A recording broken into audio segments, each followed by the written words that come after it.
तो hello my dear student, कैसे हो आप लोग? आई होप बहुत ही बढ़िया होंगे। मैं राहुल सर आप सभी का स्वागत करता हूँ WCG टेक डिजिटल एजुकेशन में। ओके, तो पिछले के लेसन में क्लास में हम लोग सीखे थे इंट्रोडक्शन ऑफ टैली। उसके बाद हम लोग mode of tally and ERP का फुल फॉर्म देखे हैं। ओके, अगर आपने वो वीडियो नहीं देखा है तो आपका इसका लिंक आई बटन या डिस्क्रिप्शन बॉक्स में मिल जाएगा, या आप चैनल विजिट करके वहाँ से भी देख सकते हो। ठीक है, आज का हमारा जो टॉपिक होने वाला है वो है अकाउंटिंग, इंट्रोडक्शन टू अकाउंटिंग। ठीक है, अकाउंटिंग बहुत ही यहाँ पे महत्वपूर्ण है टैली में। ठीक है, क्योंकि सब खेल यहाँ पे अकाउंटिंग का ही है, तो इसको विस्तार से समझेंगे। तो यहाँ पे कुछ ऑब्जेक्टिव है। ठीक है, मैं आपको थोड़ा सा बता देता हूँ क्या क्या चीज़ इस लेसन में हम लोग सीखने वाले हैं। अकाउंटिंग क्या होता है, अकाउंटिंग के महत्व क्या है, अकाउंटिंग के डिफिनेशन, अकाउंटिंग के रूल्स एंड प्रकार। ओके, तो चलो स्टेप बाय स्टेप हम लोग देखते हैं। तो सबसे पहले यहाँ पे है अकाउंटिंग क्या होता है। ठीक है, तो यहाँ पे देखेंगे अकाउंटिंग यह एक प्रोसेस है जिसमें बिजनेस की आर्थिक जानकारी को समझना, रिकॉर्ड करना, सारांश निकालना और रिपोर्ट बनाया जाता है, जिससे फाइनेंशियल स्टेटमेंट के रूप में निर्णय लेने में आसानी होता है। ठीक है, अकाउंटिंग जो होता है सिंपल सा है कि बिजनेस को जितना भी डेटा होता है, ठीक है, आर्थिक जानकारी जो होता है उसको समझना और उसको रिकॉर्ड करना। मान लेते हैं कि कोई कंपनी है, ठीक है, उसका कोई प्रोडक्ट है। ठीक है, अगर कोई मैन्युफैक्चरिंग एक कंपनी है, ठीक है, मैन्युफैक्चरिंग कर रहा है। ठीक है, इसमें कितना रॉ मटेरियल आ रहा है, ठीक है, और कितना सेल्स जा रही है, सभी चीज़ को रिकॉर्ड इसको करना पड़ता है। ठीक है, एक रिकॉर्ड इसमें डालेगा, टैली में एंट्री करके रखेगा। ठीक है, उसको हम लोग क्या बोलते हैं, अकाउंटिंग बोल सकते हैं। ठीक है, और इसको एक तरह से हम रिपोर्ट निकालेंगे, तब तो पता चलेगा ना कि कितना कंपनी का लॉस हुआ है और कितना बेनिफिट हुआ है। ठीक है, सिंपल भाषा में समझाया। उसके बाद आता है आपका एडवांटेज ऑफ अकाउंटिंग। ठीक है, निम्नलिखित अकाउंटिंग के एडवांटेज है। एडवांटेज हम लोग देखते हैं क्या है अकाउंटिंग का। ठीक है, तो फर्स्ट यहाँ पे देख सकते हो, अकाउंटिंग से हमें किसी विशेष पीरियड में प्रॉफिट या लॉस हुआ है यह समझ सकते हैं। ठीक है, जैसा कि मैंने ऊपर भी बताया था कि अकाउंटिंग से हमें किसी भी विशेष पीरियड में प्रॉफिट या लॉस हुआ है यह समझ सकते हैं। ठीक है, हम बिजनेस को फाइनेंशियल पोजीशन को समझ सकते हैं। ठीक है, जो हमारा बिजनेस, जो हमारा कंपनी है, ठीक है, उसमें क्या फाइनेंशियल पोजीशन है। ठीक है, हमारा कंपनी जो है वो लॉस में जा रहा है, प्रॉफिट में आ रहा है, ये कैसे पता चलता है, यह आप टैली के जरिए पता कर सकते हैं। बिजनेस में है कितनी संपत्ति, ठीक है, बिजनेस पर कितना ऋण है, ओके, बिजनेस में कितनी कैपिटल है, सारी चीज़ें इसमें पता चलता है, रिकॉर्ड रहता है। इसके अलावा हम अकाउंटिंग रखने से बिजनेस के लाभ या हानि के कारणों को समझ सकते हैं, है ना। उसका देखिए ऊपर दिए गए फ़ायदों से हमें यह आसानी से समझ में आता है कि अकाउंटिंग बिजनेस की आत्मा है। ठीक है, क्या है, अकाउंटिंग बिजनेस की आत्मा है, मान सकते हो। क्योंकि अगर बिजनेस का कुछ अकाउंटिंग रहेगा ही नहीं, ठीक है, कहने का मतलब है सिंपल सा कि अगर कोई बिजनेस है उसका कोई रिकॉर्ड ही नहीं है मेरे पास कि बिजनेस क्या लॉस में जा रहा है, प्रॉफिट में जा रहा है, कुछ डेटा ही नहीं है, तो कैसे हम लोग बिजनेस को रन कर सकते हैं। ठीक है, उसको ट्रैक नहीं कर सकते हैं, तो इसके लिए हम लोग टैली का यूज करते हैं। ठीक है, उसके बाद आता है यहाँ पे डिफिनेशन इन अकाउंटिंग। ठीक है, डिफिनेशन अब देखते हैं अकाउंटिंग के क्या है प्रॉपर। अकाउंटिंग सीखते समय हमें नियमित रूप से कुछ शब्दों का प्रयोग करना पड़ता है।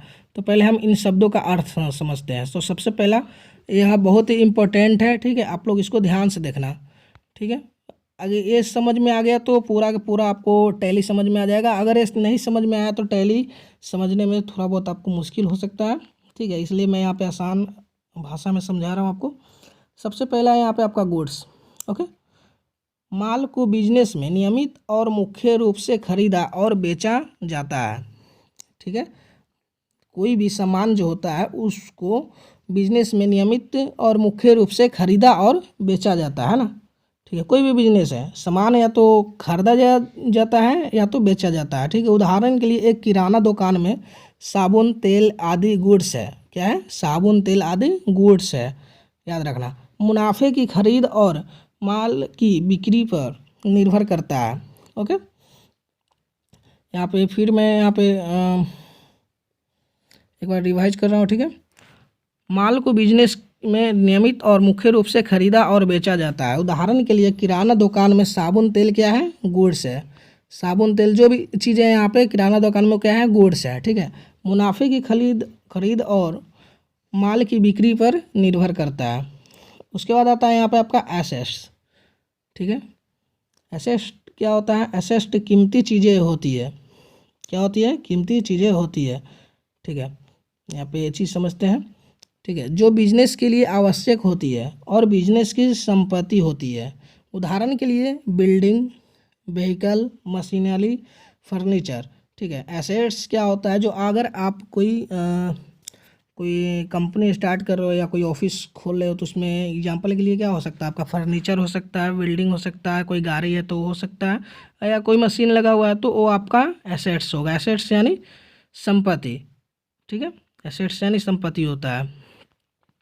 उसके बाद यहाँ पे आता है लायबिलिटीज। ठीक है, लायबिलिटी यहाँ पे देखिए, लायबिलिटीज दूसरों द्वारा बिजनेस को दी जाती है। उदाहरण के लिए बैंक से लिया गया लोन, क्रेडिट कार्ड पर माल की खरीद। ठीक है, यहाँ पे जो लायबिलिटीज है इसको समझिएगा।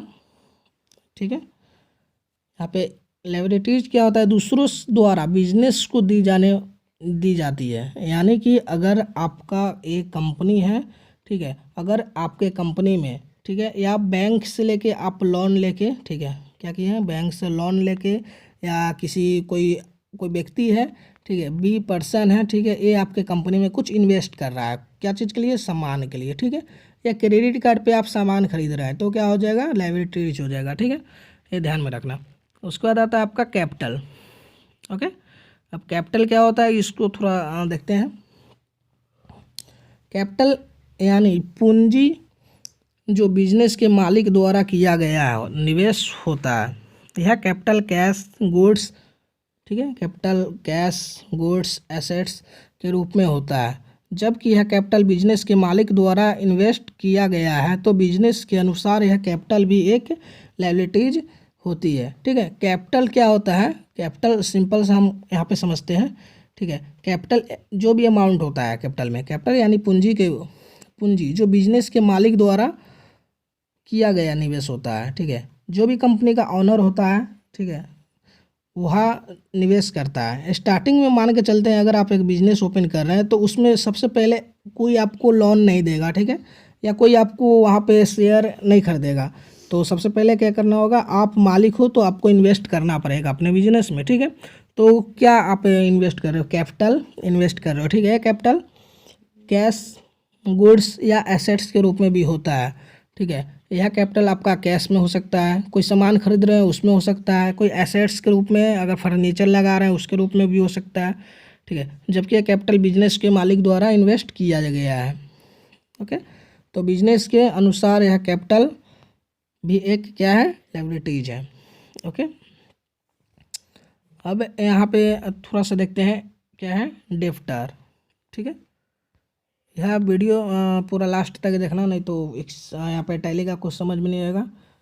5th नंबर है यहाँ पे डेप्टर। ठीक है, जिसमें बिजनेस को निश्चित राशि लेनी है उसे डेप्टर कहा जाता है। ठीक है, जिसमें बिजनेस को एक निश्चित राशि लेनी है, यानी कि अगर आपके पास कंपनी है तो आपको लगता है कि हाँ उसमें 5,000 10,000 जो भी खर्च होने वाली है तो उसको क्या कहा जाता है?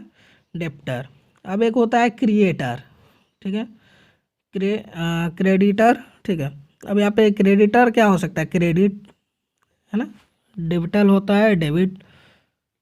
ठीक है, ध्यान रखना। यहाँ पे क्रेडिटर क्या है? जिसमें हमारे बिजनेस को निश्चित राशि देनी है, या उन्हें क्रेडिटर कहा जाता है। ठीक है, उसके बाद आता है आपका बिजनेस ट्रांजैक्शन। एक वित्तीय घटना है, एक वित्तीय घटना है जो बिजनेस से संबंधित है और जिसका प्रभाव कंपनी की वित्तीय स्थिति पर पड़ता है। उदाहरण के लिए माल की खरीद, वेतन, क्रेडिट पर माल को बेचना।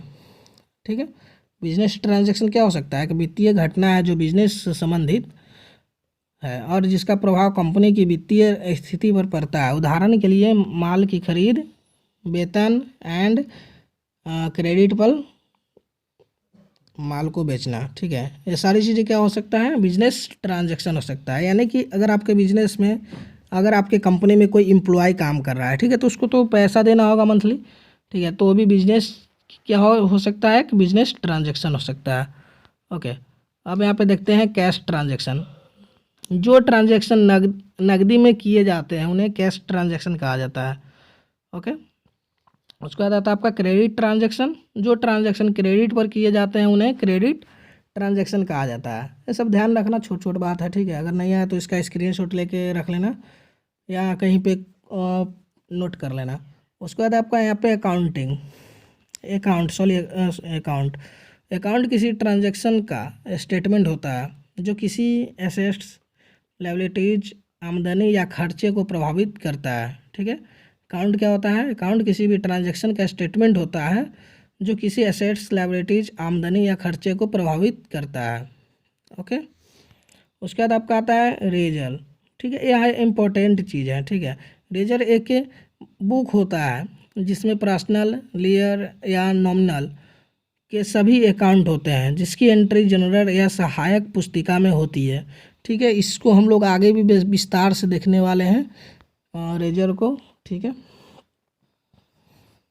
इसको विस्तार से हम लोग भी देखने वाले हैं। रेजर एक बुक होता है जिसमें पर्सनल, लीयर और नॉमिनल सभी अकाउंट होते हैं, जिनकी एंट्री जनरल या सहायक पुस्तिका में होती है, ठीक है। अब थोड़ा सा नीचे आते हैं और देखते हैं यहाँ पे टाइप्स ऑफ अकाउंट्स, ठीक है। अकाउंट्स का क्या टाइप है? तो सबसे पहले यहाँ पे आता है आपका पर्सनल अकाउंट। इसको समझना बहुत ज़रूरी है, ठीक है, क्योंकि सब खेल टैली का आपका इसी पे निर्धारित है। तो सबसे पहले आपका यहाँ पे पर्सनल अकाउंट, ठीक है। सभी व्यक्ति, सोसाइटी, ट्रस्ट, बैंक और कंपनियों के खाते पर्सनल अकाउंट है। क्या है?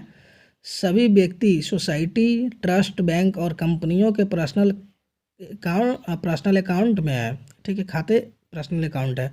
उदाहरण के लिए Rahul account, Gayatri sales account, ठीक है, Subodh traders account and bank of Maharashtra account, ठीक है। तो ये सब क्या है? यहाँ पे पर्सनल अकाउंट क्या हो सकता है? सभी व्यक्ति, सोसाइटी, ट्रस्ट, बैंक और कंपनी के पर्सनल खाता, पर्सनल कंपनियों के खाते पर्सनल अकाउंट है, ठीक है। यानी कि कोई भी ऐसा अकाउंट जो कंपनी के नाम से खुलाया गया है, ठीक है। जैसे कि यहाँ पे आप लोग देख सकते हैं राहुल अकाउंट, ठीक है, Gayatri sales, Subodh traders accounts, bank of Maharashtra account, ठीक है। तो सब पर्सनल अकाउंट हो गया। उसके बाद आता है आपका लीयर अकाउंट, ठीक है। लीयर अकाउंट में आप सभी एसेट्स और गुड्स अकाउंट्स शामिल है, जैसे कैश, फर्नीचर, बिल्डिंग। ओके, लीयर अकाउंट में सभी एसेट्स और गुड्स अकाउंट शामिल है, याद रखना, ठीक है। जिसमें कैश, फर्नीचर और बिल्डिंग अकाउंट ऐसा हो सकता है, ठीक है। नॉमिनल अकाउंट यहाँ पे देखना, बिजनेस से संबंधित सभी आय और खर्च नॉमिनल अकाउंट के अंतर्गत आते हैं। उदाहरण के लिए salary account, rent account, commission account, advertisement account, light bill account, ठीक है। नॉमिनल अकाउंट क्या होता है? बिजनेस से संबंधित सभी आय और खर्च नॉमिनल अकाउंट के अंतर्गत आते हैं। उदाहरण के लिए देख सकते हैं आप लोग, ठीक है। उसके बाद कुछ यहाँ पे अकाउंट का रूल्स होता है, तो यहाँ पे आप लोग देख सकते हैं। जैसा ये ट्रांजैक्शन करते समय हमें डेबिट या क्रेडिट साइट का फैसला करना होता है। इसके लिए निम्नलिखित नियम है। सबसे पहला है आपका यहाँ पे पर्सनल अकाउंट्स, ठीक है। सबसे पहला आपका पर्सनल अकाउंट्स है, तो डेबिट, ठीक है, द रिसीवर और डेप्टर क्रेडिट, द गिवर और क्रेडिटर, ठीक है। पर्सनल अकाउंट में डेबिट और क्या हो सकता है? क्रेडिट, ठीक है। तो सबसे पहले यहाँ पे डेबिट देखेंगे, द रिसीवर और डेप्टर क्रेडिट, ठीक है, द गिवर और क्रेडिटर, ठीक है। या तो यहाँ पे हम लोग रिसीव कर सकते हैं और डेबिट कर सकते हैं, ठीक है। या तो क्रेडिट यहाँ पे कर सकते हैं या इसको किसी को दे सकते हैं, ठीक है। पर्सनल अकाउंट जैसा मैंने बताया कि इसमें हम कैश को क्या कर सकते हैं? ले सकते हैं और दे सकते हैं, ठीक है, याद रखना। क्रेडिट और इसको डेबिट कर सकते हैं। लीयर अकाउंट डेबिट, ठीक है। What comes in credit, what goes out, ठीक है, क्या आ रहा है क्रेडिट में और क्या जा रहा है, उसका रिकॉर्ड कौन रखता है? Layer account. Nominal account debit, ठीक है, ये भी डेबिट के लिए यूज किया जाता है। और expenses and losses credit all income and gains, ठीक है। जो भी एक्सपेंस हुआ उसमें खर्च हुआ, लॉस हुआ, क्रेडिट, ठीक है, वह किस में आएगा, नॉमिनल अकाउंट में आएगा, ठीक है। यहाँ पे आता है double entry system of book keeping, ठीक है। प्रत्येक ट्रांजैक्शन व्यापार पर दो तरीके से प्रभावित करता है। उदाहरण के लिए गुड्स कैश में खरीदा, इस ट्रांजैक्शन में गुड्स बिजनेस में आ रहा है, लेकिन उसी समय बिजनेस से कैश बाहर जा रही है। गुड्स यहाँ पे समझना, ठीक है, फिर से मैं बता रहा हूँ। गुड्स कैश में खरीदा, है ना, इस ट्रांजैक्शन में गुड्स बिजनेस में आ रहा है, लेकिन उसी समय बिजनेस से कैश बाहर जा रही है ना। गुड्स तो आ रहा है यानी माल आ रहा है, तो कैश तो जाएगा ही, ठीक है। अब यहाँ पे गुड्स क्रेडिट पर दत्ता ट्रेडर्स को बेचा, इस ट्रांजैक्शन में गुड्स बिजनेस से बाहर जा रहा है, यानी उस समय दत्ता ट्रेडर्स हमारे कारोबार का देनदार होता जा रहा है, ठीक है। अब यहाँ पे आता है डबल एंट्री सिस्टम के अनुसार ऐसे सभी बिजनेस ट्रांजैक्शन को अकाउंट में रिकॉर्ड करते समय इसके दो पहलू होते हैं, डेबिट एक्सपेक्ट्स रिसीविंग और क्रेडिट एक्सपेक्ट्स गिविंग, ओके। तो यहाँ पे हम लोग ये कुछ जाने, यहाँ पे अकाउंटिंग क्या होता है, अकाउंटिंग के महत्व क्या होता है, अकाउंटिंग के डिफिनेशन, अकाउंटिंग के रूल्स एंड प्रकार, ठीक है। ये सारी चीज़ें अगर आप लोग यहाँ पे आप सभी का क्लियर हो गया होगा, ठीक है, तो आपको टैली समझने में ज़्यादा कठिनाई नहीं होने वाली है और इसको प्रॉपर आप समझ जाइएगा, ठीक है। तो आई होप कि वीडियो आपको समझ में आया होगा। वीडियो समझ में आया होगा तो वीडियो को लाइक करना, ठीक है। चैनल पे नया हो तो चैनल को सब्सक्राइब कर लेना, ठीक है, ताकि जो भी मैं नेक्स्ट क्लास लेके आने वाला हूँ, ठीक है, टैली के ऊपर प्रॉपर मैं सीरीज बना रहा हूँ, उसका आपको पूरा अपडेट मिलते रहा है। तो जब तक के लिए चलते हैं, जय हिंद, जय भारत।